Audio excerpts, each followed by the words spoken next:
lors d'un dîner de famille, mon mari a ordonné sèchement à ma mère de cuisiner pour tout le monde. Sa mère a ricané, les femmes comme elles sont faites pour la cuisine, pas pour la table, tandis que sa sœur chuchotait, elle n'est rien de plus qu'une servante. C'est alors qu'une voix a tonné depuis l'entrée, qui ose insulter ma famille?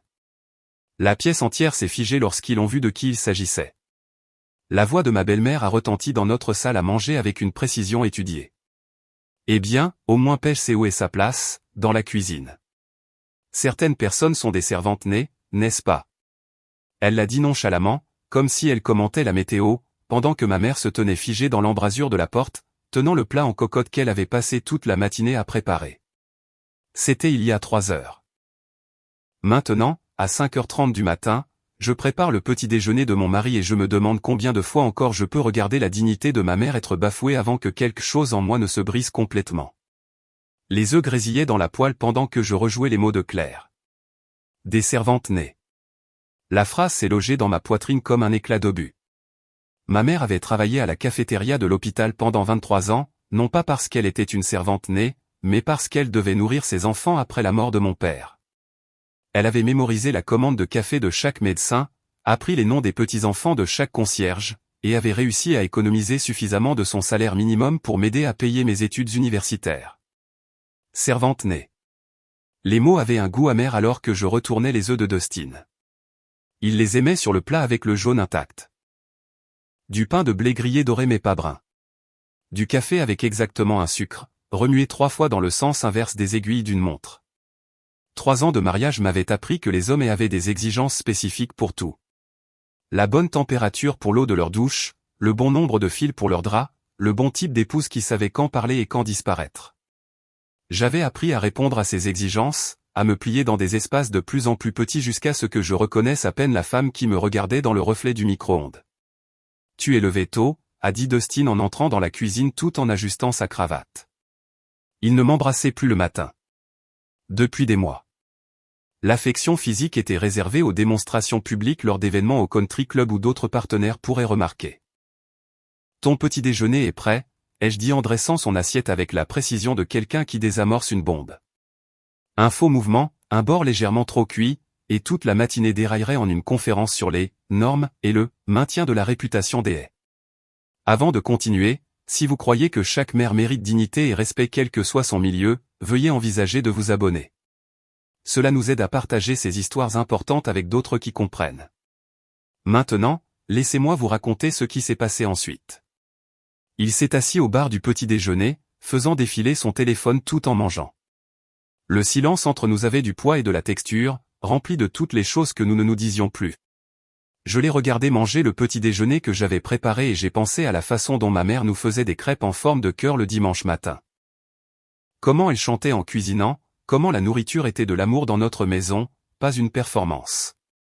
Mère veut discuter des arrangements pour le dîner du week-end, a-t-il dit sans lever les yeux. Elle a invité les Brennan. Tu sais à quel point ils sont importants pour le cabinet. Les Brennan. Une vieille famille riche de Denver dont l'approbation pouvait faire ou défaire des carrières dans cette ville. Bien sûr, Claire voudrait les impressionner. Et bien sûr, cela signifierait que ma mère passerait la soirée dans la cuisine à préparer de la nourriture qu'elle ne serait pas invitée à manger, à servir des gens qui ne reconnaîtraient son existence que pour critiquer la température de leur soupe. Ma mère se joindra-t-elle à nous pour le dîner, ai-je demandé, bien que je connaisse déjà la réponse. Elle est la bienvenue pour aider aux préparatifs, a dit Dustin, ce qui était la façon de dire non, elle ne s'assiérait pas à table. Elle se tiendrait derrière, remplissant les verres d'eau et débarrassant les assiettes pendant que tout le monde ferait semblant qu'elle était invisible. À 10 heures, j'avais nettoyé la vaisselle du petit déjeuner, disposé des fleurs fraîches dans toute la maison et je passais en revue notre calendrier social lorsque j'ai entendu un coup timide à la porte.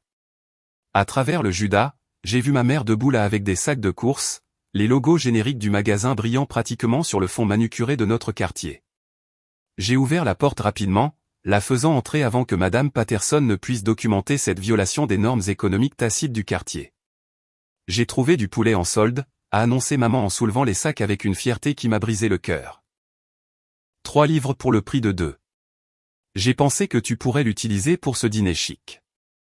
Elle portait son bon cardigan, le bleu marine qu'elle gardait pour les réunions parents-professeurs quand j'étais jeune, pour l'église à Pâques, pour les moments qui comptaient. Rendre visite à sa fille nécessitait apparemment ce niveau de formalité maintenant. Je l'ai aidé à porter les sacs à la cuisine, notant comment elle avait tout emballé dans du plastique supplémentaire, se préparant au pire, même pour quelque chose d'aussi simple que le transport de course. La fille de Sandra vient d'entrer à l'université d'État, a-t-elle dit en déballant le poulet avec des mains prudentes. Bourse complète, académique. Tu imagines? Sa mère n'arrête pas de pleurer de joie. Elle rayonnait d'une joie par procuration, le genre qui vient de la célébration des enfants des autres parce que l'un des siens avait disparu dans le monde des affaires il y a 7 ans, et que l'autre s'était transformé en quelqu'un qui tressaillait lorsque sa mère utilisait la mauvaise fourchette au dîner. Maman a tendu la main vers une armoire, puis a hésité, sa main planant dans l'espace entre l'action et l'incertitude. Les assiettes sont en haut à droite maintenant, ai-je dit doucement, bien que nous sachions toutes les deux que ce n'était pas ce qui la faisait hésiter. C'était l'intégralité de cette cuisine, avec son réfrigérateur Sub-Zero, son refroidisseur à vin et ses gadgets qui coûtaient plus cher que son loyer mensuel. Elle n'avait pas sa place ici, et nous le sentions toutes les deux. Elle a regardé la cuisine, faisant l'inventaire de toutes les façons dont ma vie avait changé. Ses yeux se sont attardés sur le bloc de couteau avec son acier allemand, le batteur qui coûtait $800, les casseroles en cuivre suspendues à leur support sur mesure. Quand elle m'a regardé à nouveau, son sourire était forcé et fragile. J'aurais dû appeler avant, a-t-elle murmuré. Maman, tu n'as jamais besoin de permission pour rendre visite à ta fille. Mais les mots sonnaient creux dans cette maison où tout le monde avait besoin de permission pour tout. Où la spontanéité avait été remplacée par des rendez-vous programmés et des invitations formelles. Ce soir-là, je préparais le dîner lorsque Dustin a fait irruption avec du champagne, le visage rayonnant de triomphe. Associé, a-t-il crié en me soulevant dans un tourbillon qui a fait tourner la pièce. Le plus jeune de l'histoire du cabinet. Les associés ont voté à l'unanimité. Pendant un instant fugace, j'avais à nouveau 23 ans, amoureuse d'un homme qui m'avait promis le monde. Je l'ai embrassé, goûtant au succès, à l'ambition et à la légère pointe de scotch qu'il avait bu au déjeuner pour célébrer. C'était ce pourquoi il avait travaillé, ce pourquoi il avait tout sacrifié, y compris des parties de nous que je n'avais pas réalisé être négociables. C'est merveilleux, ai-je dit, et je le pensais presque entièrement. Mère insiste pour une célébration digne de ce nom ce week-end. Toute la famille, plus quelques clients clés. Digne de ce nom. La famille avait transformé ce mot en une arme, le brandissant contre tout ce qui ne correspondait pas à leur définition étroite de l'acceptable. L'accent de ma mère n'était pas digne de ce nom. Ses vêtements n'étaient pas dignes de ce nom. Sa présence à leur table n'était pas digne de ce nom. Mais sa nourriture était assez digne pour être servie. Son travail était assez digne pour être exploité. Cette nuit-là, après que Dustin se soit endormi suite à trop de champagne et d'autocongratulations, mon téléphone a sonné. La photo de maman est apparue sur l'écran. Celle de Noël dernier où elle portait le pull que je lui avais acheté, essayant de sourire malgré tout. Je suis désolé d'appeler si tard, ma chérie. Sa voix était épaisse de larmes qu'elle essayait de cacher. Je me suis glissé dans le salon, m'enveloppant dans le plaid qu'elle avait crocheté pour notre premier appartement. Qu'est-ce qui ne va pas, maman? Je l'ai vu aux informations. Cette conférence technologique à Seattle.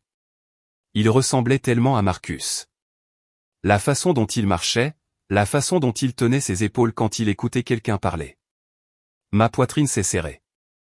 Nous étions déjà passés par là. Des apparitions fantômes de mon frère dans les foules, dans les magazines, dans chaque jeune homme brillant aux cheveux noirs et aux yeux ambitieux. Ces temps de faux espoirs et de rêves anéantis. De ma mère voyant son fils dans des inconnus parce que l'alternative était d'accepter qu'il avait choisi de disparaître. L'as-tu bien vu, ai-je demandé doucement. Ils ne l'ont montré qu'une seconde. Mais allez, je te jure que c'était lui. Il avait la même petite cicatrice au-dessus du sourcil, celle de sa chute de vélo. J'ai entendu un bruissement alors qu'elle sortait sa tablette, celle que je lui avais achetée l'année dernière pour qu'elle puisse faire des appels vidéo si Marcus se manifestait un jour. Elle y avait transféré toutes les photos qu'elle avait de lui, créant un sanctuaire numérique pour le fils qui avait promis de revenir. Nous avons fait défiler les photos ensemble, connectés par la technologie, mais séparés par des kilomètres et des choix qu'aucune de nous n'avait entièrement fait. Il y avait Marcus à 18 ans, sa toque de diplômé légèrement de travers, souriant à l'appareil photo avec la confiance de quelqu'un qui savait qu'il était destiné à la grandeur. Il y avait Marcus m'apprenant à faire du vélo, ses mains fermes sur mon dos. Il y avait Marcus et maman à son dernier anniversaire avec nous, aucun d'eux ne sachant que ce serait la dernière célébration. 7 ans, ma chérie, a-t-elle murmuré. 7 ans sans mon garçon. Ai-je fait quelque chose de mal? N'étais-je pas assez? Maman, non. Ne pense jamais ça. Mais même en la réconfortant, je me demandais si je ne suivais pas le chemin de Marcus, juste plus lentement, m'effaçant petit à petit, devenant quelqu'un que notre mère ne pouvait pas reconnaître. Tout cela au nom d'appartenir à un monde qui ne nous accepterait jamais vraiment. Au moins, Marcus avait eu le courage de faire une rupture nette. Je mourais de 1000 petites redditions, chaque dîner, digne de ce nom, chaque protestation ravalée. Chaque fois que je regardais ma mère être humiliée et que je ne disais rien. « À qui parles-tu » a appelé la voix de Dustin depuis la chambre, irrité d'être réveillé. Je passe juste en revue le programme de demain, ai-je menti doucement. Une autre reddition. Une autre partie de moi échangée contre la paix. Après que maman ait raccroché, je suis resté assise dans le salon sombre, entouré de choses qui n'étaient pas vraiment à moi, dans une vie qui me allait comme un manteau fait pour quelqu'un d'autre. Demain, je préparerai le petit déjeuner de Dustin à la perfection. Ce week-end, je regarderai ma mère servir sa famille pendant qu'il ferait semblant qu'elle était un meuble. Mais quelque chose se construisait en moi, une pression qui avait grandi depuis les mots de Claire cet après-midi-là. Servante née, la phrase résonnait dans l'obscurité, et je me demandais combien de temps encore je pourrais faire semblant que tout cela était acceptable. Combien de fois encore pourrais-je regarder la dignité de ma mère être bafouée avant que quelque chose en moi ne se brise finalement? L'horloge sur la cheminée avançait vers l'aube, et je savais que bientôt je retournerais à la cuisine, casserais des œufs dans une poêle et continuerais la performance. Mais pour l'instant, dans l'obscurité, je me suis autorisé à imaginer une vie différente.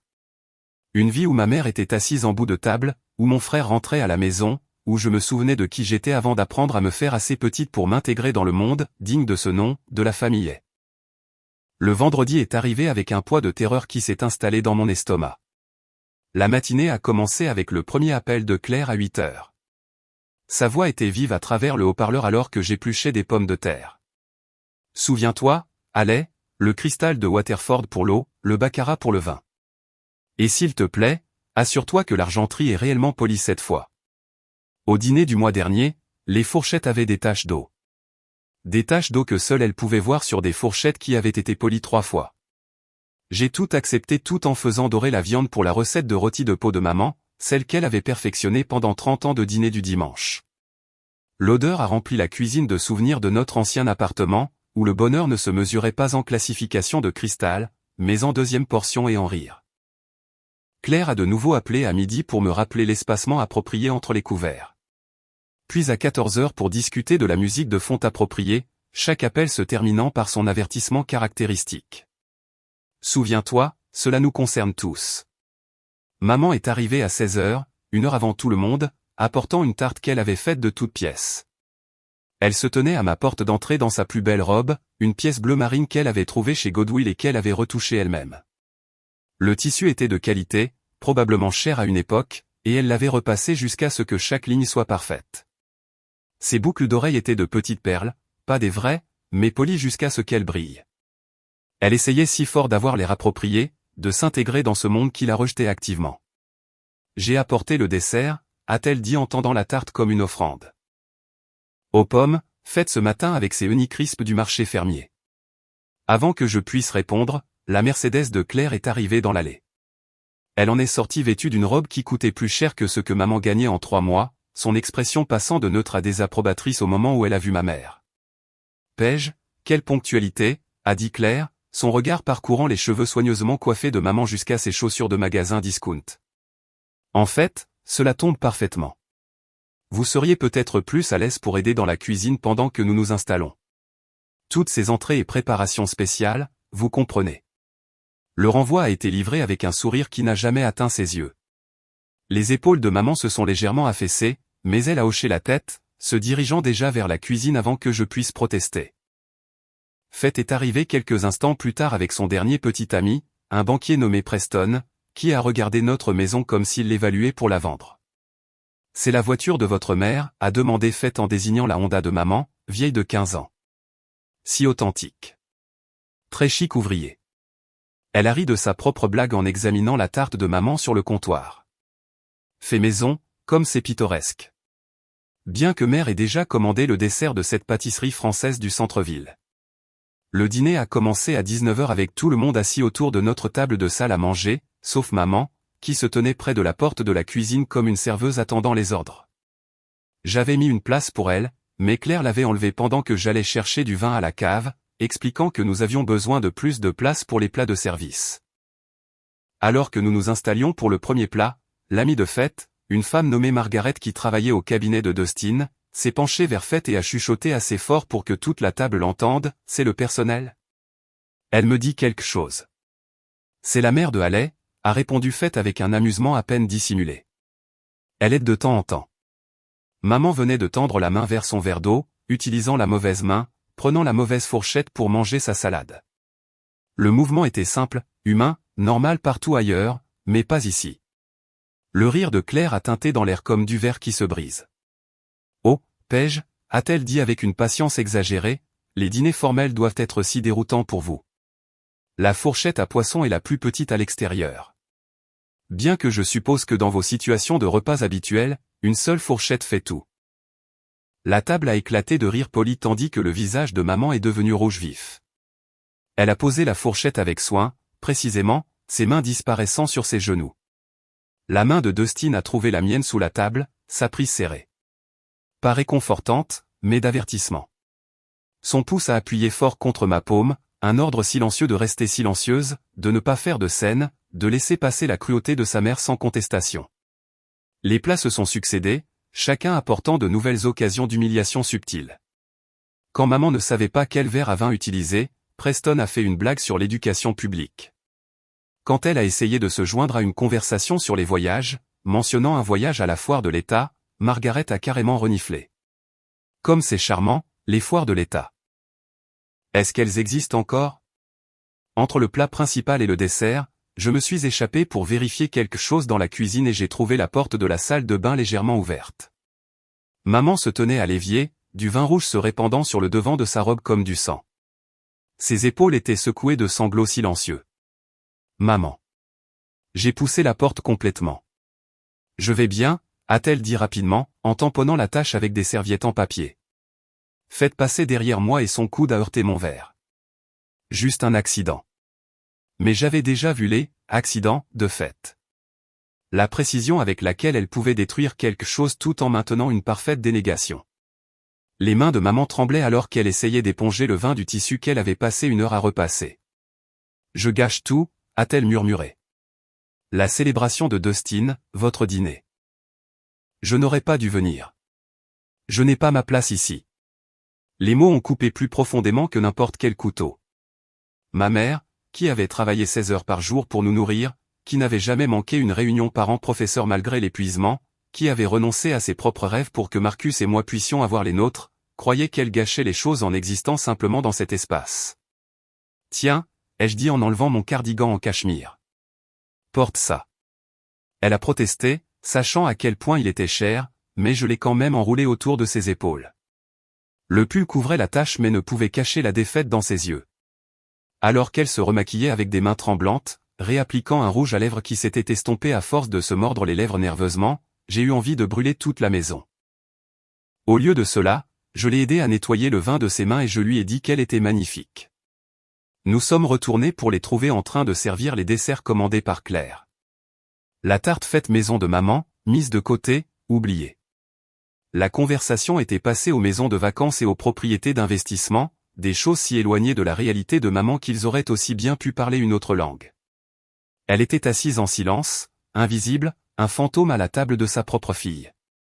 Plus tard, après que tout le monde soit parti et que maman ait insisté pour aider à nettoyer bien qu'elle soit une invitée, Dustin et moi nous sommes préparés à aller au lit dans notre suite parentale. Le silence entre nous vibrait de tout ce qui n'avait pas été dit. Ta mère a été blessée ce soir, ai-je finalement dit en le regardant enlever sa montre, ses boutons de manchette, l'armure du succès. Il a soupiré comme il le faisait quand j'abordais un sujet gênant. Elle doit comprendre sa place dans cette famille, Haley. Elle n'est pas une aie. C'est ma mère. Et tu t'es magnifiquement adapté à notre monde. Tu as appris les règles, les attentes. Pourquoi ne peut-elle pas? La cruauté désinvolte de ses paroles m'a coupé le souffle. Adapté, comme si j'étais un chien de refuge qui avait appris à ne pas salir les tapis. Il s'est glissé dans le lit, le dos tourné, la conversation clairement terminée dans son esprit. « Tu as promis d'aimer tout de moi », ai-je dit à son dos tourné. Y compris d'où je viens. « Je t'aime », a-t-il répondu sans se retourner. « Je t'ai assez aimé pour t'aider à devenir meilleur que d'où tu viens. » Les mots sont restés suspendus dans l'obscurité entre nous. Un verdict sur tout ce que j'avais été avant lui. Meilleur que d'où je viens. Comme si l'amour de ma mère, son sacrifice, sa force étaient des choses à surmonter plutôt qu'à honorer. J'ai regardé le plafond, comptant les révolutions du ventilateur, me souvenant de l'appartement où maman et moi avions vécu après le départ de Marcus. Les murs étaient fins et la moquette était usée, mais personne n'avait jamais suggéré que nous devions être améliorés ou réparés ou rendus meilleurs. La respiration de Dustin s'est approfondie en sommeil pendant que je restais éveillé, rejouant chaque moment d'humiliation de la soirée. Le renversement de vin calculé de fait. Les frappes chirurgicales de Claire déguisées en inquiétude. La façon dont tout le monde s'était moqué de maman à ses dépens pendant qu'elle leur servait de la nourriture qu'elle avait aidé à préparer.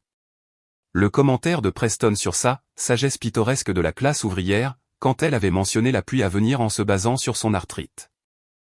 Mon téléphone s'est allumé avec un texto de maman. Merci pour le dîner. Désolé pour la robe. Je laverai ton pull et te le rendrai la semaine prochaine. Même maintenant, des heures plus tard, elle s'excusait pour le vin que Fête avait renversé, pour avoir emprunté mon pull, pour exister dans un espace où son existence était traitée comme un inconvénient. J'ai tapé et effacé une douzaine de réponses avant d'envoyer finalement « Je t'aime, maman. Tu n'as rien à t'excuser. » Mais c'était un mensonge. Dans le monde de la famille, elle avait tout à s'excuser. D'être pauvre, d'être authentique, d'être elle-même. Et j'étais devenu complice en exigeant ces excuses par mon silence, mon adaptation, ma belle transformation en quelqu'un de meilleur que d'où je viens. Le dimanche matin est arrivé avec un coup inattendu qui m'a tiré d'un sommeil agité. À travers le Judas, j'ai vu maman debout sur mon seuil, tenant une boîte en carton, son visage tiré par l'épuisement. Dustin était parti tôt pour jouer au golf avec des clients, me laissant une rare matinée seule. J'ai ouvert la porte pour trouver ses yeux rougis comme si elle avait pleuré pendant des heures. J'ai parcouru la chambre de Marcus, a-t-elle dit sans préambule, posant la boîte sur ma table basse avec un soin révérencieux. Je sais que ça fait 7 ans, mais je n'arrêtais pas de penser qu'il voudrait ses affaires à son retour. La boîte contenait des morceaux de la vie abandonnée de mon frère, son annuaire de lycée, une montre que notre père lui avait laissée, des prix de réussite scolaire soigneusement conservés dans des pochettes en plastique. Les mains de maman tremblaient alors qu'elle sortait une enveloppe usée par la manipulation. J'ai trouvé ça caché dans un de ses manuels, a-t-elle dit en me l'attendant. C'est adressé à nous, mais il ne l'a jamais envoyé. La lettre était datée de 2 semaines après son départ pour New York. Son écriture, habituellement si assurée, avait l'air tremblante. Maman et allait, commençait-elle. Au moment où vous lirez ceci, je serai quelqu'un. Pas seulement Marcus qui étudiait à la lueur des lampadaires. Pas seulement un autre gamin du mauvais quartier. Je serai quelqu'un qui peut prendre soin de vous deux. Je reviendrai quand je serai quelqu'un qui vaut la peine d'être connu. Maman s'est affaissée sur mon canapé, semblant soudain avoir ses 58 ans. De nouvelles mèches grises parcouraient ses cheveux qui n'étaient pas là le mois dernier. Les rides autour de ses yeux s'étaient creusées, sculptées par 7 ans à scruter les foules à la recherche d'un visage qui n'apparaissait jamais.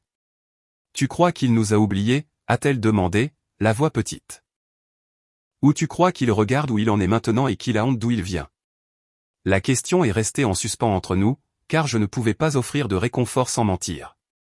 Marcus avait disparu si complètement que cela semblait délibéré. Aucune présence sur les réseaux sociaux, aucune adresse de réexpédition, aucune piste à suivre, sauf des rumeurs de son succès qui nous parvenaient par des étrangers. Peut-être qu'il est encore en train de devenir quelqu'un, ai-je offert faiblement. Maman a touché la lettre avec des doigts doux. Il a toujours été quelqu'un pour moi, dès sa naissance. Ne le savait-il pas? Mercredi après-midi, j'ai retrouvé Linda dans un café du centre-ville. Loin du territoire habituel de la famille. Elle avait l'air exactement comme à l'université, en jean et t-shirt de groupe vintage. Son authenticité contrastait vivement avec mon apparence soigneusement étudiée. Nous avions été partenaires d'études, puis amis, puis lentement plus rien à mesure que mon monde s'est adapté pour répondre aux exigences de la famille. « Tu as l'air cher », a dit Linda, mais ce n'était pas un compliment. Très soigné. Très patois. Les gens changent, ai-je dit, en remuant mon latte avec une concentration inutile. Est-ce qu'ils changent, ou est-ce qu'on les change? La question est restée entre nous alors qu'elle étudiait mon sac à main de créateur, mes ongles manucurés, l'alliance qui coûtait plus cher que sa voiture. Pourquoi ne m'invites-tu plus jamais chez toi, Allais? On cuisinait ensemble tous les vendredis. Maintenant, je dois prendre rendez-vous pour un café 3 semaines à l'avance. Les choses sont juste occupées avec la carrière de Dustin et les obligations familiales. Obligations familiales. Elle a répété la phrase comme si elle avait un goût amer. C'est comme ça que tu appelles ça quand ta belle-mère traite ta mère comme du personnel de maison. Les mots m'ont frappé comme de l'eau froide. Comment as-tu? J'ai croisé ta mère à l'épicerie la semaine dernière. Elle achetait du produit à argenterie parce qu'apparemment, ta belle-mère s'est plainte de taches d'eau lors d'un dîner. Elle avait l'air vaincue, Allais. Absolument vaincue. Et elle n'arrêtait pas de s'excuser de ne pas avoir le temps de discuter parce qu'elle devait t'aider à préparer un autre événement chez toi. C'est compliqué, ai-je commencé, mais Linda m'a coupé. La Allais que je connaissais n'aurait jamais laissé personne traiter sa mère comme une bonne. La Allais que je connaissais aurait tout brûlé avant de permettre que cela se produise. Qu'est-il arrivé à elle? Je n'avais pas de réponse qui ne sonnerait pas comme une trahison, alors j'ai inventé des excuses sur le fait que je devais partir plus tôt pour un rendez-vous. Les derniers mots de Linda m'ont suivi jusqu'au parking. Ta mère mérite mieux, et au fond de toi, tu le sais. Je suis resté dans ma voiture pendant 20 minutes, pleurant derrière des lunettes de soleil de créateur qui coûtaient assez pour payer le loyer de maman, me demandant quand j'étais devenu quelqu'un qui avait besoin de rendez-vous programmés pour voir de vieux amis, quelqu'un qui permettait que la dignité de ma mère soit la monnaie d'échange de mon acceptation dans un monde qui ne nous accepterait jamais vraiment ni l'une ni l'autre. Le déjeuner du jeudi au country club était obligatoire. Claire l'avait clairement indiqué. Des relations importantes, avait-elle dit. Des gens qui comptent. Je suis arrivé pour la trouver en train de tenir le salon près du bar, entourée de femmes dont les visages bougeaient à peine grâce à diverses procédures, leurs rires aussi artificiels que leurs lèvres. La voilà, a annoncé Claire à mon approche. Mon petit projet. Les femmes ont gloussé alors qu'elle continuait. Vous ne croiriez pas avec quoi j'ai commencé. Allais ne savait même pas que les fourchettes à poisson existaient. Mais je la civilise petit à petit. C'est mon œuvre de charité, vraiment, prendre quelqu'un de ce milieu et la rendre présentable. Comme c'est généreux, a dit une femme, bien que ce doive être difficile. La nature contre la culture, et tout ça. Oh, la mère travaille toujours dans la restauration, a dit Claire avec une pitié exagérée.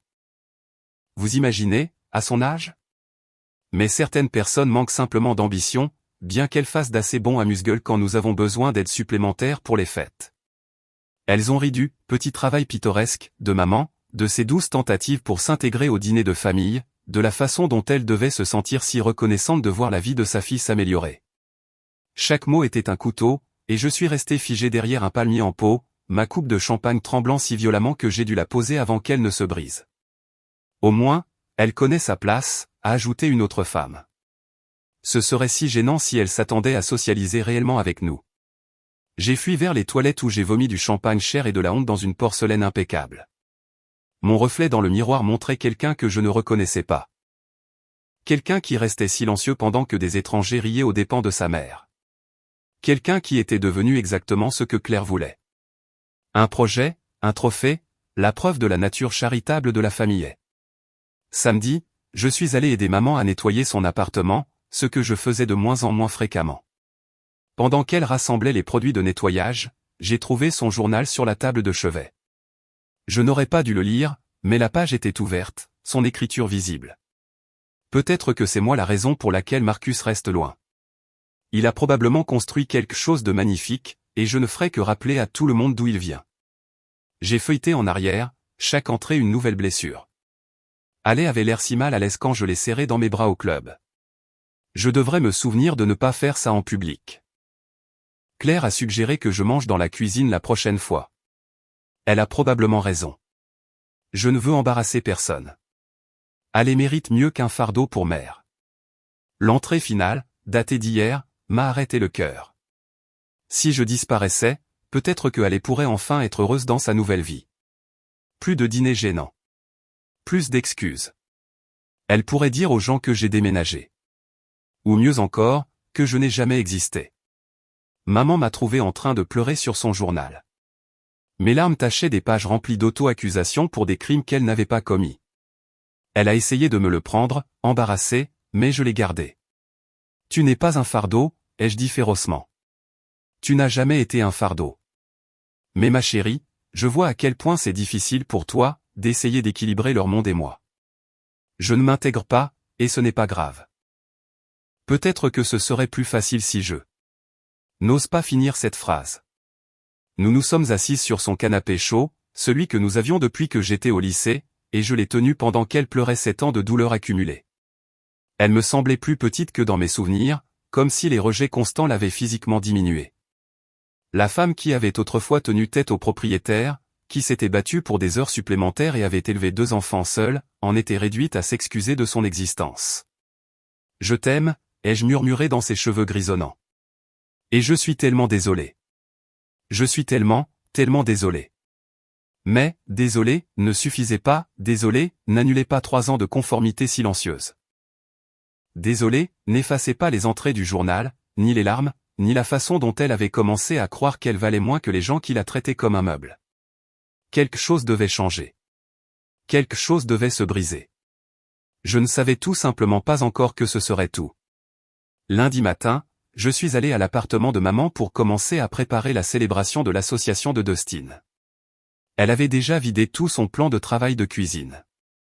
Des fiches de recettes étaient étalées sur la surface comme des plans de bataille. Son visage s'est illuminé quand je suis entré, tenant des sacs de courses remplis d'ingrédients qu'elle avait achetés avec son dernier chèque de paie.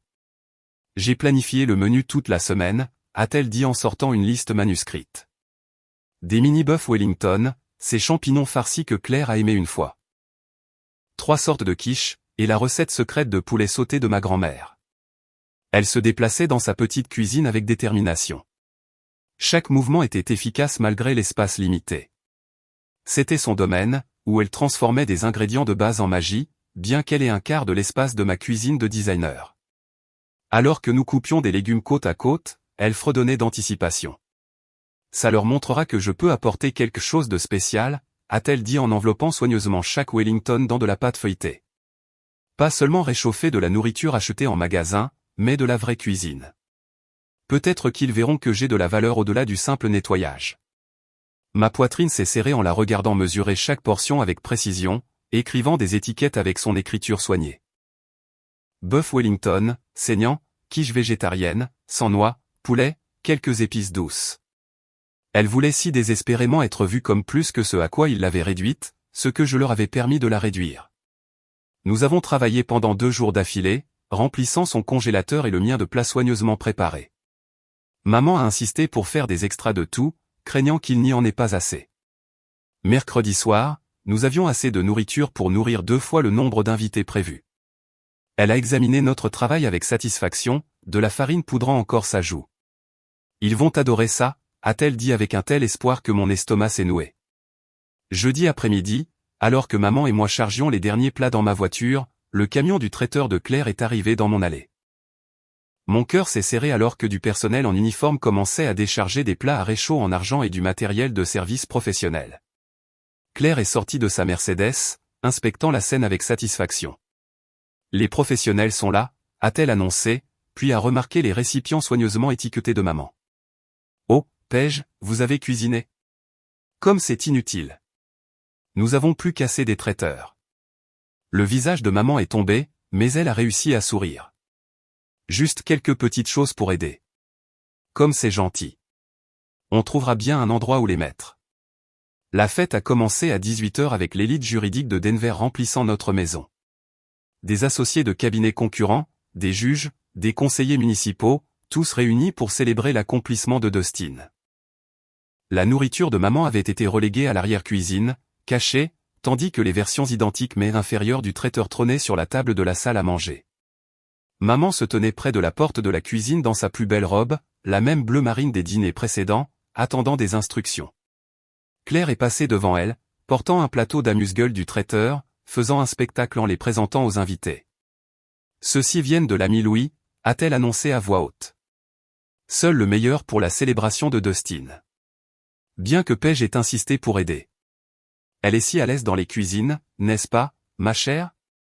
Le renvoi était public, délibéré. Plusieurs invités ont jeté un coup d'œil à maman avec un désintérêt poli avant de retourner à leur conversation. Elle s'est retirée dans la cuisine où, au moins, elle pouvait être utile sans être vue. Plus tard, j'ai regardé maman tenter de se joindre à une conversation près du bar où 3 épouses d'associés discutaient de leurs récentes vacances en Europe. Elles se tenaient au bord de leur cercle, attendant une pause pour contribuer. Paris est charmant, a offert maman quand elles ont mentionné la France.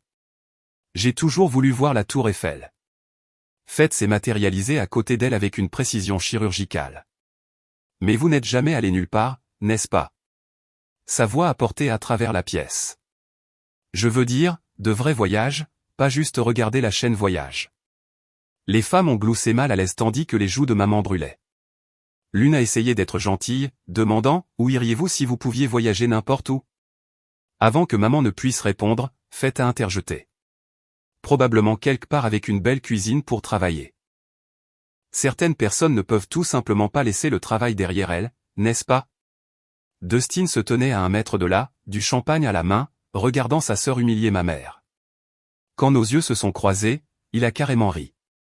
Pas un rire gêné, pas un rire nerveux, mais un amusement sincère aux dépens de ma mère.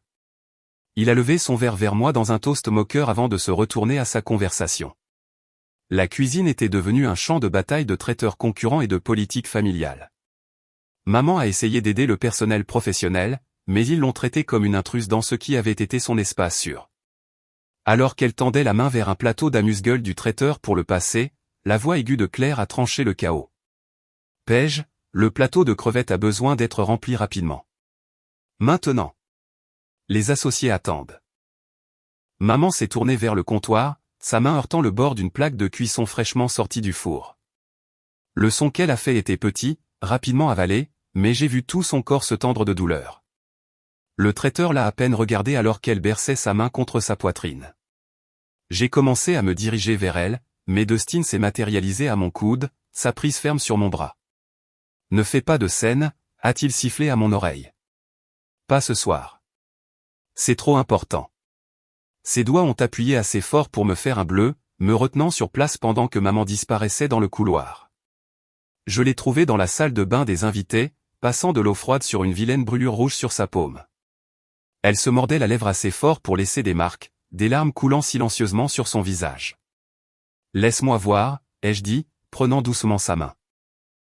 La brûlure était pire que je ne le pensais, déjà en train de cloquer. « Je vais bien », a-t-elle insisté en essayant de se retirer. Je ne veux pas gâcher la fête de Dustin. Tu ne gâches rien.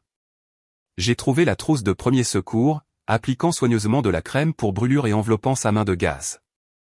C'est eux qui te gâchent. Ne dis pas ça. Sa voix était féroce malgré la douleur. C'est ta vie maintenant. Ta belle vie.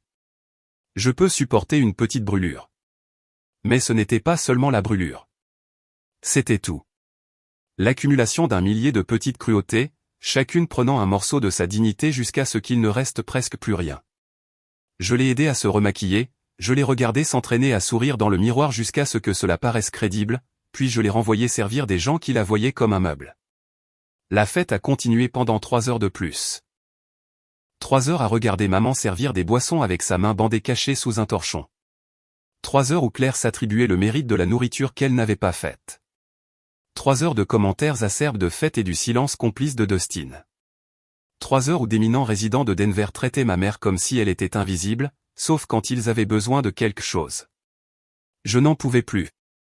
Je me suis échappé dans les toilettes, verrouillant la porte derrière moi. Mon téléphone pesait lourd dans mon sac, le poids de 7 ans de silence. J'ai affiché le contact que j'avais caché sous « Urgence travail » et j'ai regardé le numéro. Le dernier numéro de téléphone connu de Marcus, sauvegardé d'une carte d'anniversaire qu'il avait envoyée la première année de son départ. Mes pouces se sont déplacés sur l'écran, tapant et effaçant message après message. Comment résumer 3 ans de dégradation dans un texto? Comment appeler à l'aide quelqu'un qui avait peut-être oublié votre existence? Finalement, j'ai tapé 5 mots. C'est allait. Ils détruisent maman. Mon doigt a plané au-dessus de « Envoyer ». Une fois ce message parti, il n'y aurait pas de retour en arrière. Pas de prétention que tout allait bien. Pas de maintien de la façade d'une épouse et heureuse. Dehors, j'ai entendu la voix de maman s'excusant auprès de quelqu'un pour quelque chose qui n'était pas de sa faute. Toujours à s'excuser, toujours à se diminuer pour s'adapter à des espaces de plus en plus petits. J'ai appuyé sur « Envoyer ». Le message s'est affiché comme « Livré », mais pas « Lu ». J'ai regardé l'écran, voulant qu'il change, voulant un signe que mon frère était là dehors, qu'il se souvenait de nous, qu'il se souciait encore assez pour répondre à un appel à l'aide de la sœur qu'il avait promis de protéger. Rien. J'ai éclaboussé de l'eau froide sur mon visage et je suis retourné à la fête où maman nettoyait un déversement de champagne pendant que la personne qui avait renversé le verre la regardait sans proposer son aide. Le sang de la brûlure sur sa main avait traversé le bandage, mais elle continuait à travailler, à sourire, à faire semblant que c'était normal. 20 minutes plus tard, alors que j'aidais maman à charger ses récipients vides dans sa voiture, mon téléphone a vibré. Je l'ai sorti avec des mains tremblantes, osant à peine espérer. Demain soir, dîner de famille. Je m'occupe de tout. 5 mots qui ont tout changé. 5 mots qui signifiaient que mon frère n'avait pas oublié. 5 mots qui promettaient quelque chose en quoi j'avais cessé de croire. La justice. Je suis resté dans le parking de maman, regardant l'écran de mon téléphone comme si les mots allaient disparaître. Demain soir, dîner de famille. Je m'occupe de tout. Le message brillait sur l'écran sombre, envoyé d'un numéro avec un indicatif de New York. Mes mains tremblaient en le relisant, puis à nouveau, chaque fois m'attendant à ce que les lettres se réarrangent en déception. Marcus. Après 7 ans de rien, mon frère avait répondu en 20 minutes. Pas avec des questions ou des excuses ou une reconnexion progressive, mais avec une promesse d'action. Je m'occupe de tout. Les mêmes mots qu'il disait quand les enfants du quartier m'embêtaient après l'école. Quand le propriétaire menaçait d'expulsion. Quand la vie devenait trop lourde pour un adolescent à porter seul. J'ai levé les yeux vers la fenêtre de l'appartement de maman où elle se tenait, me regardant partir. Sa main bandée levée dans un petit signe. L'envie de remonter en courant et de tout lui dire m'a presque submergé. Ton fils rentre à la maison. Marcus se souvient de nous. Demain soir, tout change. Mais je ne pouvais pas prendre le risque. Si c'était un autre fantôme, un autre faux espoir, une autre impasse en 7 ans de recherche de visage dans les foules, cela détruirait ce qui restait de son esprit. Le sommeil n'est jamais venu cette nuit-là. J'étais allongé à côté de Dustin, comptant ses respirations, regardant les ombres bouger sur le plafond pendant que mon esprit courait à travers les possibilités. Le Marcus Morrison dont tout le monde chuchotait dans les milieux d'affaires. Le magnate de la technologie qui avait bâti Morrison Industries à partir de rien. Le milliardaire qui était entré en bourse il y a 6 mois dans un accord qui avait fait la une des journaux. Est-ce que ça pouvait vraiment être mon frère? Le même garçon qui avait mangé des céréales pour le dîner quand maman travaillait tard. Le vendredi matin est arrivé avec la voix de Dustin coupant mon épuisement. On doit avoir un autre dîner de famille ce soir, a-t-il annoncé en ajustant sa cravate dans le miroir de notre chambre. Quelque chose d'intime mais d'important. Le juge Harrison a mentionné qu'il pourrait passer. Et mère veut s'assurer que nous faisons la bonne impression. Mon pouce est accéléré. Ce soir? C'est un problème? Il m'a jeté un coup d'œil avec une légère irritation. Tu n'as pas un de tes petits clubs de lecture ou autre, n'est-ce pas? Non, je pensais juste qu'après la fête d'hier soir. Hier soir, c'était pour le cabinet. Ce soir, c'est pour la famille et des invités de marque. Mère a déjà tout arrangé. Il a fait une pause, son reflet rencontrant mes yeux dans le miroir. Ta mère devrait venir. Elle fait d'excellents plats, même si sa présentation a besoin d'être améliorée. La cruauté désinvolte de la chose, livrée pendant qu'il redressait son col, m'a retourné l'estomac. Mais cette fois, au lieu de ravaler ma colère, je l'ai laissé alimenter autre chose. De l'anticipation. On devrait recevoir ici, ai-je dit, me surprenant par la fermeté de ma voix. Notre appartement, plus intime que la maison de tes parents. Dustin s'est retourné, les sourcils levés.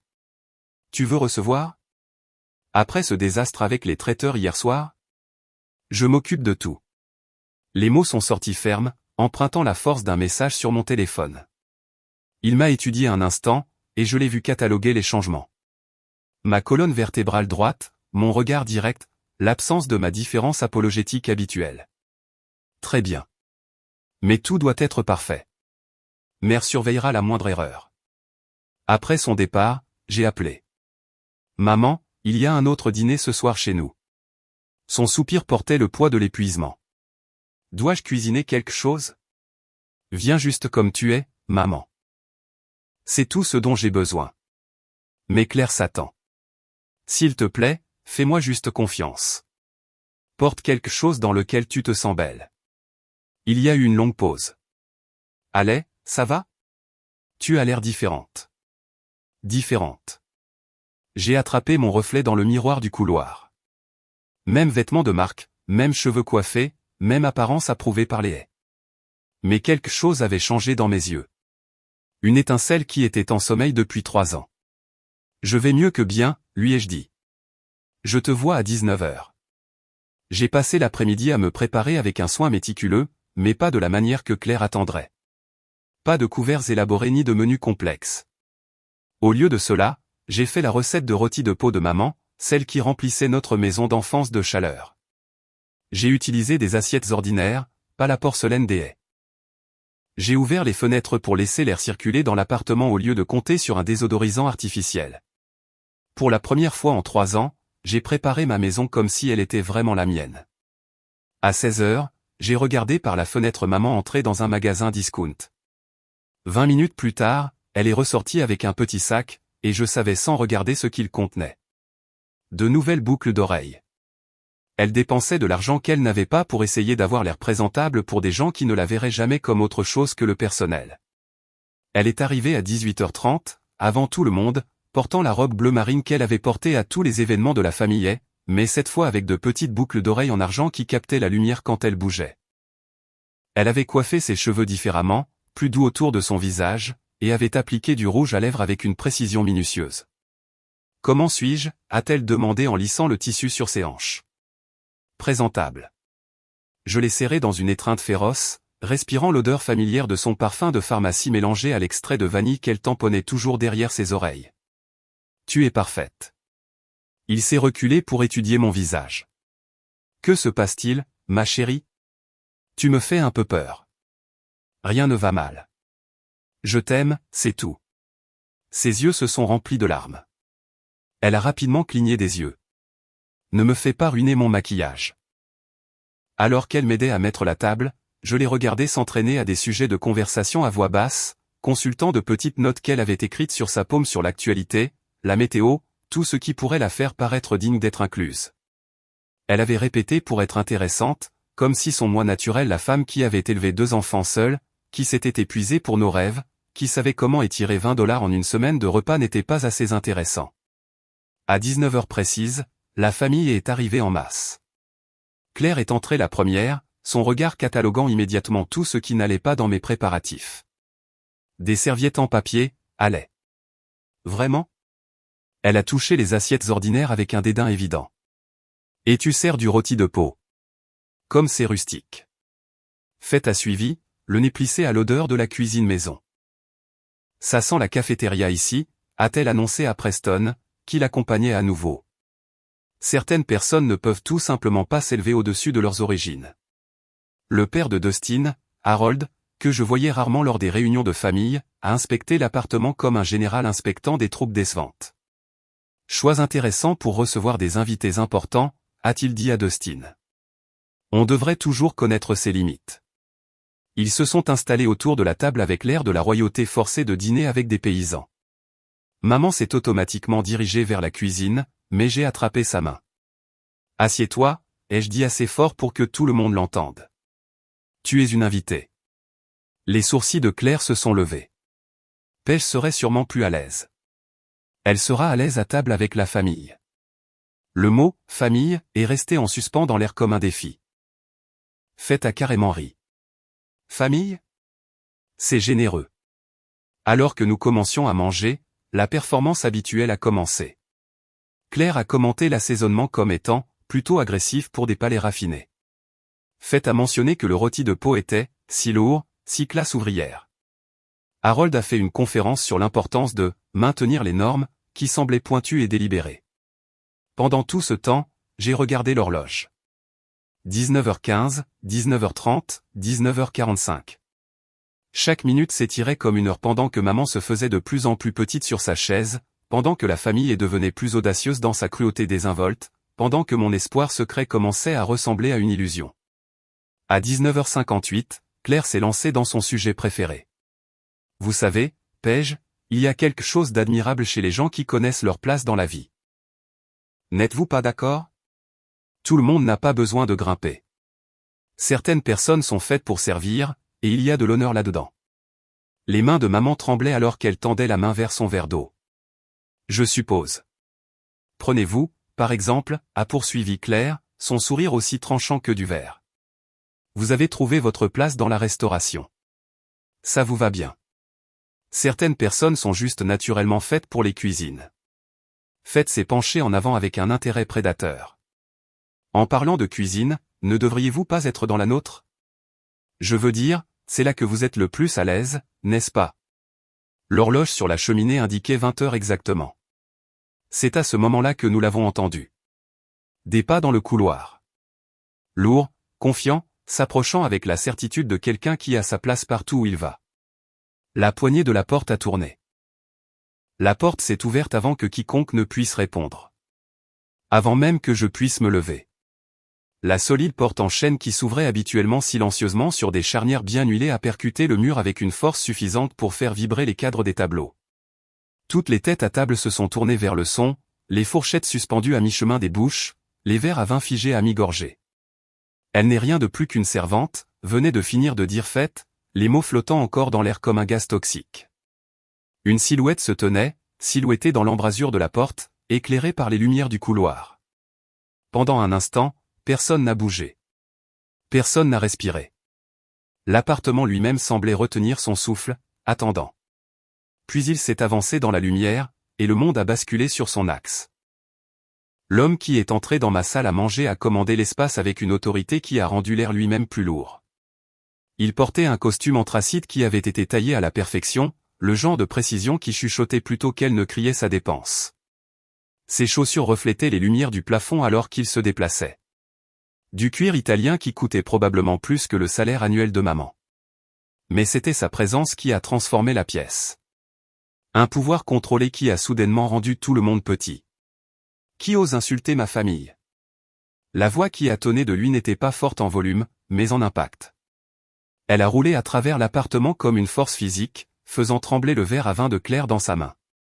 Ses yeux ont balayé la pièce, cataloguant les visages, les positions, le tableau de cruauté dans lequel il était entré. Ses yeux, sombres, intenses, plus vieux que dans mes souvenirs, mais indubitablement familiers.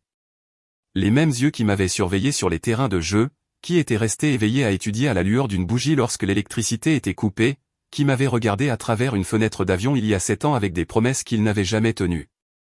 Marcus. Mon frère se tenait dans ma salle à manger comme un ange vengeur vêtu d'Armani, la mâchoire serrée d'une fureur que je n'avais jamais vue auparavant. Il était plus large que l'adolescent maigre qui nous avait quittés, ses épaules remplissant l'embrasure de la porte, sa présence rendant notre spacieux appartement soudainement exigu. Le succès l'avait transformé physiquement, mais sous l'extérieur coûteux, je pouvais encore voir le garçon qui avait partagé son dernier morceau de pain avec moi quand nous n'avions rien d'autre. La fourchette de Dustin a cliqueté sur son assiette. Son visage est passé par une série d'expressions, confusion, reconnaissance, incrédulité, et enfin pure terreur. Sa bouche s'est ouverte et fermée plusieurs fois avant qu'il ne parvienne à parler. Monsieur Marcus Morrison. Sa voix s'est brisée comme celle d'un adolescent. Le Marcus Morrison de Morrison Industries. La transformation dans la pièce a été instantanée et absolue. Harold, qui se prélassait sur sa chaise comme s'il possédait l'endroit, s'est redressé si vite que son genou a heurté la table, faisant vaciller les verres d'eau. Le masque parfaitement composé de Claire s'est brisé, son visage se vidant de sa couleur jusqu'à ce que son maquillage ressemble à de la peinture sur un cadavre. Fête s'est reculée, sa chaise grinçant contre le parquet alors qu'elle essayait de mettre de la distance entre elle et l'homme dans l'embrasure de la porte. Comme tout le monde à Denver connaissait ce nom. Morrison Industries avait révolutionné l'infrastructure du cloud computing, avait des contrats avec toutes les grandes entreprises de l'État, était entré en bourse il y a 6 mois dans une introduction en bourse qui avait fait la une des journaux. Marcus Morrison était le mystérieux PDG qui donnait rarement des interviews, qui contrôlait suffisamment d'infrastructures numériques pour paralyser la moitié des entreprises du pays d'une simple pression sur un bouton. L'homme que Forbes avait appelé le « milliardaire fantôme » parce qu'il semblait sortir de nulle part. Et il se tenait dans mon appartement, me regardant avec des yeux qui contenaient 7 ans d'excuses. « Bonjour, petite sœur », a-t-il dit, sa voix s'adoucissant juste pour ces 3 mots. Le verre à vin a glissé des doigts sans vie de Claire, se brisant sur le sol dans une cascade de cristal et de merlot. Le son a brisé le sort qui avait figé la pièce. Le téléphone de fête est tombé de sa main, cliquetant sur la table. Preston a carrément gémi. Maman. Elle était assise parfaitement immobile, sa main figée à mi-chemin de sa bouche, un tremblement parcourant tout son corps. Ses yeux étaient grands ouverts, sans ciller, comme si elle avait peur que cligner des yeux le fasse disparaître. Un son lui a échappé, quelque chose entre un hoquet et un sanglot. Marcus. Le mot était à peine un murmure, une prière, une question qui contenait 7 ans de chagrin. Il a traversé la pièce en 3 enjambées, tombant à genoux à côté de sa chaise sans se soucier de son costume coûteux. Ses mains, fermes et fortes, ont cherché les siennes, les mêmes mains qui lui avaient appris à utiliser un ordinateur, qui avaient réparé nos appareils cassés avec du fil de fer et de la détermination, qui avaient essuyé ses larmes à la mort de papa. « Maman », a-t-il dit, et sa voix s'est brisée sur le mot. « Je suis désolé. Je suis tellement désolé. » Elle a touché son visage avec des doigts tremblants, traçant la cicatrice au-dessus de son sourcil de l'accident de vélo, sentant la réalité de sa présence. Puis elle s'est effondrée en avant dans ses bras, sanglotant avec la force de 7 ans d'espoir réprimé. Il l'a tenue pendant qu'elle pleurait, ses propres larmes tombant silencieusement dans ses cheveux grisonnants. « Mon garçon », n'arrêtait-elle pas de dire. « Mon garçon est rentré à la maison. » La famille était assise, figée, regardant leur monde se reconstruire autour d'une nouvelle réalité. Ils avaient passé 3 ans à tourmenter la mère et la sœur de l'un des hommes les plus puissants du Colorado. Le calcul de leur erreur catastrophique était visible sur chaque visage. Harold s'est ressaisi le premier, ses instincts commerciaux l'emportant sur son choc. M. Morrison, nous n'avions aucune idée. Votre famille n'a jamais mentionné. Ma famille, a dit Marcus, tenant toujours notre mère en sanglots. Ne m'a jamais mentionné parce que vous ne leur avez jamais donné la chance d'être autre chose que des serviteurs à vos yeux. Il a aidé maman à se rasseoir, puis s'est levé lentement, délibérément, son regard se déplaçant d'un visage et à l'autre. Quand ses yeux se sont posés sur Dustin, ils se sont rétrécis en fente dangereuse. Toi, a-t-il dit, le seul mot contenant des volumes. Tu as épousé ma sœur. Dustin a hoché la tête frénétiquement, son éloquence habituelle l'abandonnant. Oui, Nous. Je ne savais pas qu'elle était. Je veux dire, je savais qu'elle avait un frère, mais pas vous. Pas moi, a répété lentement Marcus, goûtant les mots. Est-ce que ça aurait fait une différence? Si j'étais toujours Marcus Morrison du mauvais côté de Denver, les auriez-vous traités différemment? La question est restée en suspens, sans réponse, car tout le monde connaissait la vérité. Le succès de mon frère était la seule chose qui rendait notre humanité visible à leurs yeux. Faite a essayé de se faire toute petite sur sa chaise, mais l'attention de Marcus s'était déjà tournée vers elle. Vous avez traité ma mère de servante, dit qu'elle avait sa place dans la cuisine. Je ne voulais pas dire, a commencé Faite. Vous vouliez dire exactement ce que vous avez dit. Sa voix était calme, conversationnelle, ce qui la rendait en quelque sorte plus terrifiante. Vous avez voulu chaque mot cruel, chaque geste dédaigneux, chaque humiliation délibérée que vous leur avez infligée pendant 3 ans. Claire a retrouvé sa voix, bien qu'elle tremble. C'est tout un malentendu. Nous avons toujours accueilli Paige et Haley dans notre famille. Accueilli? Marcus a sorti son téléphone, balayant quelque chose avant de le brandir. Devrais-je lire le texto que vous avez envoyé à votre fils la semaine dernière? Celui sur le fait de garder le personnel dans la cuisine pendant les dîners importants? Ou préférez-vous que je partage l'email où vous avez traité ma sœur de cas de charité que vous aussi civilisiez? La bouche de Claire est tombée. Comment avez-vous? Morrison Industries gère toute l'infrastructure numérique de votre cabinet, a dit simplement Marcus. Chaque email, chaque texto, chaque mot cruel que vous pensiez privé. Les implications de cette déclaration ont parcouru la pièce. Le visage d'Harold est passé de pâle à gris. Dustin avait l'air d'être sur le point de vomir. Faite pleurait plus fort maintenant, le mascara créant de l'art abstrait sur ses joues. Mais je regardais ma mère. Elle était assise plus droite sur sa chaise, ses larmes séchant, quelque chose revenant dans ses yeux qui avaient disparu depuis 3 ans. La fierté. Mon frère n'était pas seulement rentré à la maison. Il était rentré en tant que quelqu'un qui pouvait la défendre, la protéger, restaurer tout ce qu'ils avaient essayé de lui prendre. Maintenant, a dit Marcus, sa voix baissant à ce calme dangereux qui précédait ses pires vengeances contre les brutes du quartier. Discutons exactement de ce que vous avez fait à ma famille. Marcus s'est dirigé vers maman avec un calme délibéré, chaque pas mesuré et déterminé. La famille est restée figée dans leur chaise, le regardant s'agenouiller à nouveau à côté d'elle. Ses mains, douces maintenant, ont cherché les siennes. C'est alors qu'il l'a vue. Le bandage enroulé autour de sa paume, taché de sang qui avait suinté à travers la gaze. « Laisse-moi voir », a-t-il dit doucement, déroulant soigneusement le bandage. La brûlure en dessous était rouge et boursouflée, clairement douloureuse. Malgré les tentatives de maman pour la cacher, la mâchoire de Marcus s'est crispée alors qu'il examinait la blessure, ses doigts touchant à peine les bords où la peau avait cloqué et s'était déchirée. Comment est-ce arrivé? Sa voix est restée calme, mais quelque chose de sombre bougeait sous la surface. Maman a essayé de retirer sa main. Ce n'est rien, juste un petit accident de cuisine. À la fête de l'association, ai-je interrompu, incapable de me retenir plus longtemps. Elle se dépêchait de remplir les amuse-gueules parce que Claire l'avait ordonné. Elle s'est brûlée sur une plaque, et quand j'ai essayé de l'aider, Dustin m'a dit de ne pas faire de scène. La tête de Marcus s'est tournée lentement vers Dustin, et la température dans la pièce a semblé chuter. Quand il s'est levé, il s'est déplacé avec la précision contrôlée d'un prédateur. « Tu as fait cuisiner ma mère pour toi. » Sa voix avait baissé à un murmure qui portait en quelque sorte plus de menace que n'importe quel cri. L'a appelée une servante, a dit qu'elle avait sa place dans la cuisine. Et quand elle s'est blessée en te servant, tu t'es plus soucié des apparences que de sa douleur. Dustin a levé les mains en signe de défense, repoussant déjà sa chaise. Attends, je n'ai jamais voulu. Le coup de poing a coupé l'excuse qu'il était sur le point de formuler. Le poing de Marcus a heurté la mâchoire de Dustin avec un craquement qui a résonné dans l'appartement. Mon mari est tombé en arrière, sa chaise cliquetant sur le sol alors qu'il s'effondrait lourdement, du sang coulant immédiatement de sa lèvre fendue et de ce qui semblait être un nez cassé. Claire a crié. Faites s'est plaqué contre le mur. Harold s'est à moitié levé de sa chaise, puis a réfléchi à 2 fois quand Marcus a tourné ce regard dangereux sur lui. Le prochain qui bouge ou parle sans permission le regrettera, a dit Marcus d'un ton conversationnel, enjambant la forme gémissante de Dustin. Il a de nouveau sorti son téléphone, balayant les écrans avec une efficacité pratique. Discutons de vos crimes correctement. 3 ans d'abus psychologiques dirigés contre ma sœur, la forçant à abandonner sa carrière de conseillère, isolement systématique de ses amis et de ses systèmes de soutien, contrôle financier par des comptes joints que vous surveillez de manière obsessionnelle.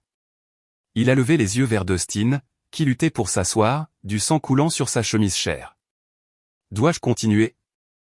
Vous ne pouvez rien prouver de tout ça, a dit Harold, trouvant son courage dans les subtilités juridiques. Marcus a souri, et c'était terrifiant. Morrison Industries traite 40% de l'infrastructure numérique de cet État. Votre cabinet utilise nos serveurs, nos systèmes de sécurité, notre stockage en nuage. Chaque email qu'Harold a envoyé sur le fait de garder le personnel en ligne. Chaque texto que Claire a envoyé sur la civilisation du cas de Charité. Chaque blague cruelle que Fête a partagée sur la mentalité de servante de ma mère. Il a brandi son téléphone. J'ai tout. 3 ans de cruauté documentée, archivée et recevable. Le sang a quitté le visage d'Harold alors qu'il calculait les implications. Les mains de Claire tremblaient si fort qu'elle a dû les joindre sur ses genoux. Fête pleurait plus fort maintenant. Le mascara créait de l'art abstrait sur ses joues. Voici ce qui va se passer, a poursuivi Marcus, son ton passant à un pur professionnalisme. Premièrement, des excuses immédiates. Des vrais. À genoux si nécessaire. Deuxièmement, aller retourne à sa carrière de conseillère avec un soutien total, y compris une déclaration publique de la famille et sur à quel point ils sont fiers de son travail avec les jeunes en difficulté. Troisièmement, ma mère devient un membre honoré de cette famille. Pas toléré, pas autorisé, honoré.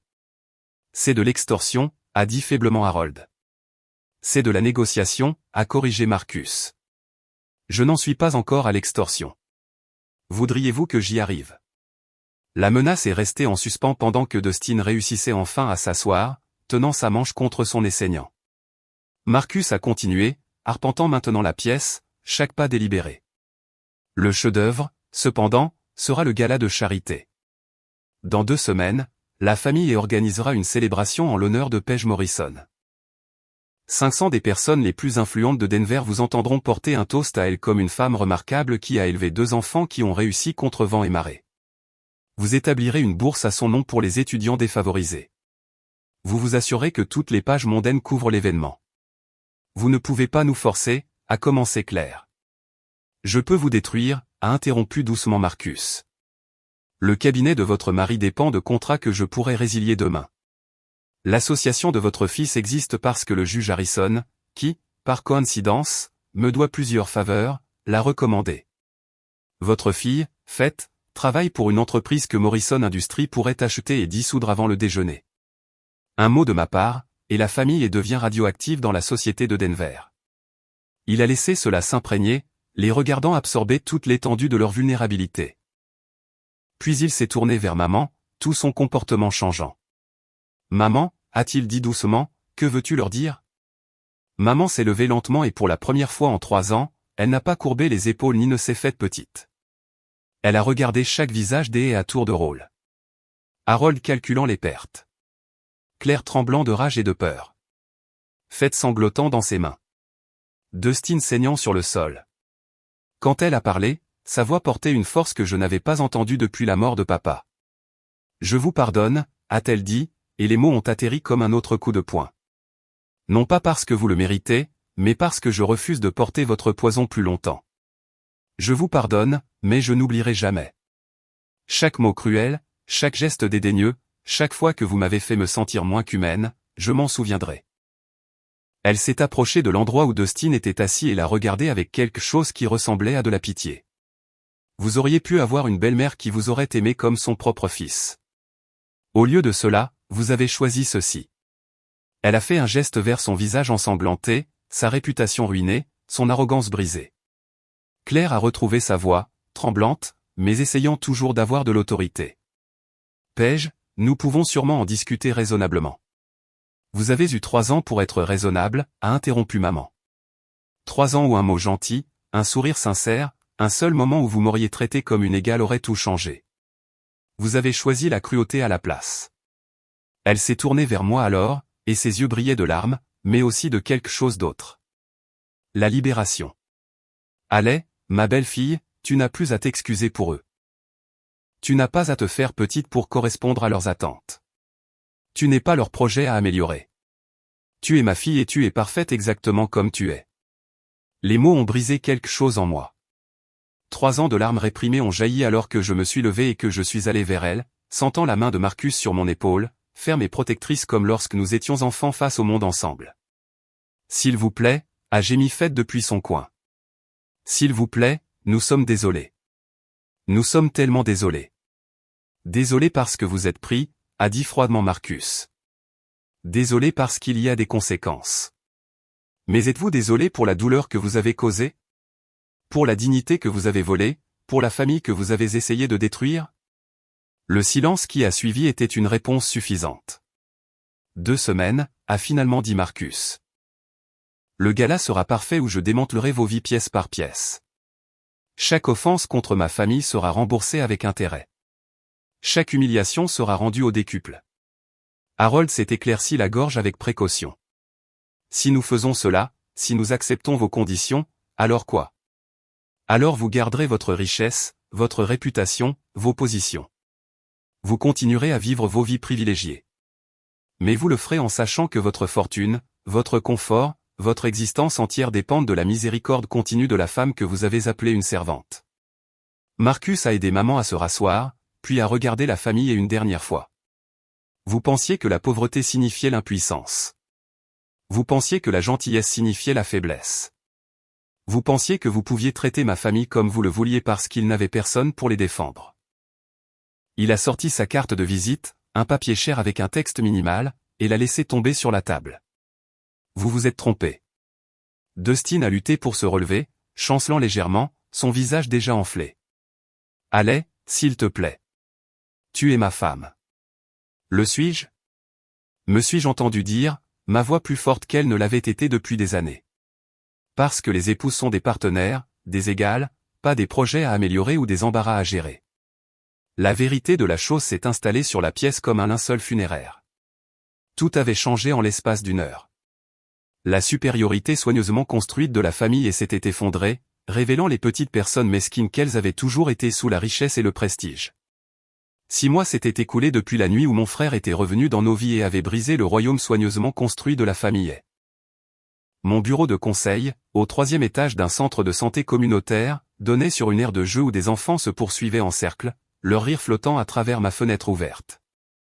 L'espace était petit mais à moi, décoré de plantes que maman avait propagées à partir de boutures, d'œuvres d'art de clients adolescents et d'une photo du gala de charité qui me faisait encore sourire chaque fois que je la regardais.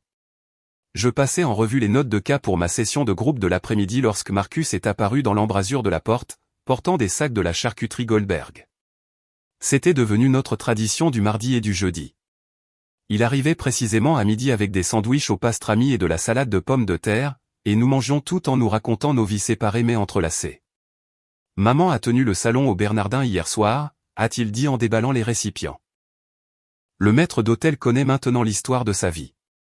Toute l'histoire, y compris la fois où j'ai essayé de m'enfuir à 10 ans et que je ne suis arrivé qu'au magasin du coin. J'ai ri en imaginant notre mère charmant le personnel du restaurant le plus exclusif de Denver. A-t-elle montré des photos? Tout l'album de fin d'études. Le serveur connaissait ma moyenne, les détails de ma bourse et comment je réparais les ordinateurs des voisins pour gagner de l'argent supplémentaire. Il a secoué la tête, mais son sourire était chaleureux. Elle leur a aussi parlé de ton premier client ici. Le gamin qui ne parlait à personne d'autre, mais qui s'est ouvert à toi. Nous avons mangé en silence confortable pendant un moment, le genre d'aisance qui était revenu progressivement au cours de ces 6 mois. L'écart de 7 ans n'avait pas complètement disparu. Il y avait encore des moments de navigation prudente autour de certains sujets, mais nous retrouvions notre rythme. Comment avance le divorce? A demandé Marcus, son ton soigneusement neutre. J'avais déposé les papiers il y a 3 mois, admettant enfin ce qui était clair cette nuit-là. Dustin est coopératif. Il ne veut pas d'une bataille publique. Pas après tout ça. La famille avait appris à craindre la publicité négative après le gala. L'événement avait été tout ce que Marcus avait exigé. 500 membres de l'élite de Denver regardant Claire et Morrison présenter à ma mère un prix humanitaire pour avoir élevé des enfants exceptionnels contre vent et marée. Le fonds de bourse au nom de maman avait déjà envoyé 3 enfants à l'université. Il a demandé une autre chance hier, ai-je continué en défaisant mon sandwich. Il est venu à la thérapie de couple, réellement préparé, participant réellement. Marcus a haussé un sourcil. Et il a dit qu'il comprenait enfin qui j'étais vraiment, qu'il voyait ma valeur maintenant. J'ai croisé les yeux de mon frère. Il voit ma valeur à cause de toi. Parce que je suis la sœur de Marcus Morrison, pas parce que je suis allé. Tu mérites mieux qu'une reconnaissance conditionnelle. J'apprends ça. Le dimanche est arrivé avec son nouveau rituel. Marcus et moi sommes allés ensemble à l'appartement de maman, le même 2 pièces dans lequel elle vivait depuis 15 ans. Marcus lui avait offert une maison, un condo, un Penthouse, tout ce qu'elle voulait. Elle avait tout refusé. C'est chez moi, avait-elle simplement dit. Le souvenir de ton père est ici. Vos marques de taille sur le cadre de la porte sont ici. Pourquoi partirais-je? Alors Marcus avait fait la meilleure chose suivante. Il avait acheté l'immeuble, rénové chaque appartement et réduit le loyer de tous les locataires à ce qu'il payait il y a 10 ans. Maman ne savait pas qu'elle vivait sans loyer. Marcus avait fait en sorte que ses paiements aillent à un fonds pour l'entretien de l'immeuble. Son appartement sentait le rôti de peau et le pain frais quand nous sommes arrivés. Elle était au fourneau, portant un tablier sur un chemisier en soie qu'elle s'était acheté chez Nordstrom. La dichotomie était parfaitement elle. Luxe mêlé de praticité, nouvelle confiance enveloppée dans un vieux confort. Le dîner est presque prêt, a-t-elle annoncé, puis s'est immédiatement lancée dans ses dernières nouvelles. Fêté a vraiment dit s'il vous plaît quand elle a appelé hier. Vous imaginez? S'il vous plaît, Madame Morrison, voudriez-vous envisager de déjeuner avec moi? Marcus et moi avons échangé des regards par-dessus sa tête. Fête essayait de réhabiliter son image depuis des mois, prenant des leçons d'étiquette d'un autre genre. Comment traiter les gens avec un respect élémentaire? Et Claire a envoyé un autre panier cadeau, a poursuivi maman en désignant un arrangement élaboré de produits importés.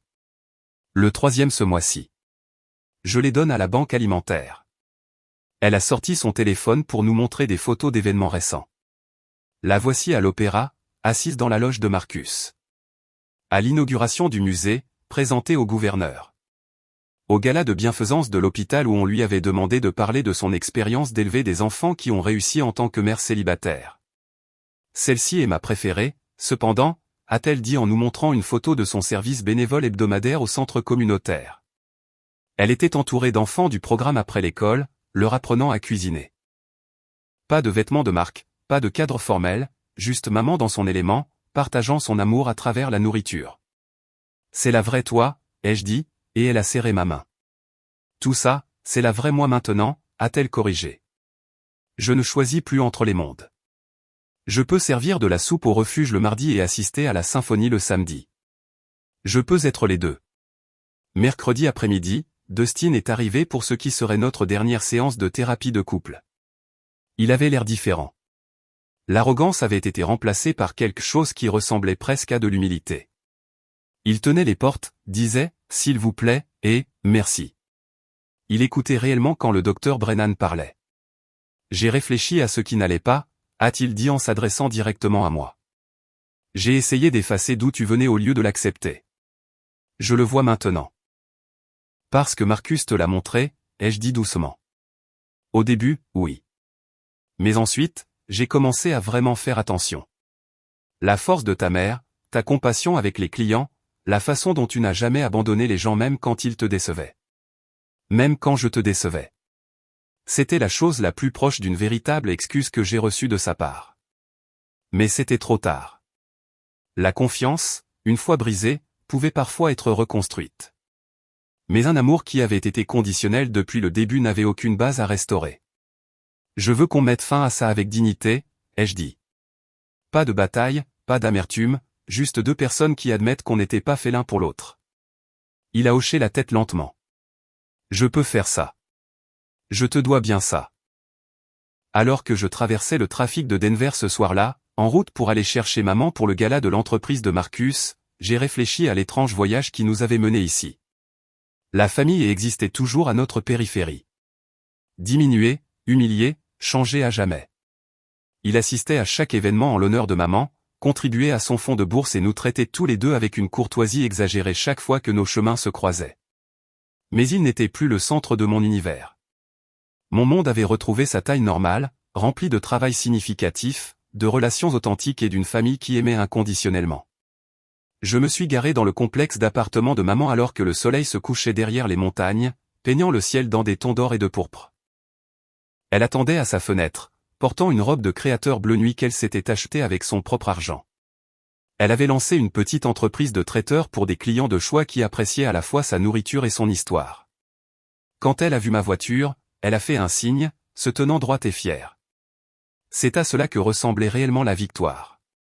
Pas la destruction de la famille, bien que leur humiliation ait été satisfaisante.